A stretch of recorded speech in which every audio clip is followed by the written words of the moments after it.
ეს არის უნივერსალური ფენოვანი ცომი და თუ ფენოვანი ცომის მომზადების რთული პროცესი გაშინებს, დღეს გაგიზიარებ რეცეპტს, სადაც მინიმალური ძალისხმევით იდეალური ფენების მიღება შესაძლებელია. მოვამზადებ 2 სხვადასხვა ფქვილით და ბოლოს შევაჯამებ მათ შორის სხვაობას. მოკლედ დავიწყოთ. ფქვილს დავამატე მარილი და მსხვილად დაჭრილი ძალიან ცივი კარაქი. დავკეპე მსხვილი ნამცეცების მდგომარეობამდე, ამას 1 წუთიც კი არ სჭირდება. შემდეგ დავამატე ძალიან ცივი ძმრიანი წყალი. გავაერთიანე მასა ერთგვაროვანი ცომის მდგომარეობამდე არ არის საჭირო მიყვანა, მთავარია რომ ფქვილი სრულად დასველდეს. მასა ამ ეტაპზე ფხვიერია, ეს ნორმალურია, კარგად შევფუთე და შევინახე მაცივარში. მე მთელი ღამით გავაჩერე, თუმცა შეიძლება 2-3 საათიც. დრო რომ გავიდა, ცივი ცომის სწრაფად გავაბტყელი, აქ სისწრაფე აუცილებელია, კარაქი რომ არ დარბილდეს. ცომი იმდენად არაერთგვაროვანია, რომ იშლება, მისი გადაკეცვა ჯერ რთული იქნება. ამიტომ ვჭრი ნაჭრებად და ვაწყობ ერთმანეთზე. შემდეგ კიდევ ერთხელ გავაბტყელე და გავიმეორე იგივე ორჯერ.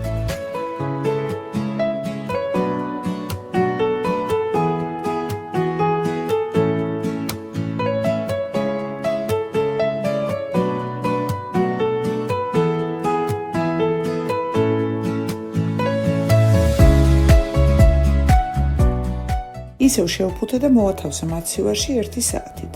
1 საათის შემდეგ ცომა მიიღო ფორმა, ისევ გავაბტყელე და ახლა უკვე შესაძლებელია მისი გადაკეცვა. გადავკეცე ისე როგორც ვიდეოში ჩანს და დავაბრუნე მაცივარში დაახლოებით 40 წუთით. კიდევ ერთი ამჯერად ბოლო გადაკეცვა გავაკეთე და შემდეგ გავაბტყელე ცომი. მოვაჭერი უსწორმასწორო გვერდები, ამ ნაბიჯის გამოტოვება არ ღირს და ბოლოს გაჩვენებ რატო. ნაწილი შევფუთე გასაყინად, ნაწილი კი გამოვაცხვე. ახლა კი უნდა გაგიზიარო რამდენიმე რეკომენდაცია, რაც ფენოვანი ცომის მომზადებისას რეალურად ახდენს გავლენას საბოლოო შედეგზე. გამოცხობამდე ძალიან კარგია ცომის 5-10 წუთით საყინულეში გაჩერება. ღუმელი უნდა იყოს კარგად გახურებული, ცომი კი ძალიან ცივი, მაგრამ არა გაყინული. ასე ფენები უკეთ გაიხსნება. კიდეების მოჭრა. ეს თითქოს უმნიშვნელო ნაბიჯია, მაგრამ ეს არის მოუჭრელი კიდე, ეს კი მოჭრილი. იქ სადაც კიდე არ მოუჭერი, ცომის ლამაზად გაშლილი ფენები არ ჩანს. და კიდევ ერთი და მნიშვნელოვანი, ცომის სისქე. რაც უფრო თხელია ცომი, ნაკლებად არის გამოხატული ფენები. ხაჭაპურისთვის ან მსგავსი ცომეულისთვის კარგი სისქეა დაახლოებით 4-5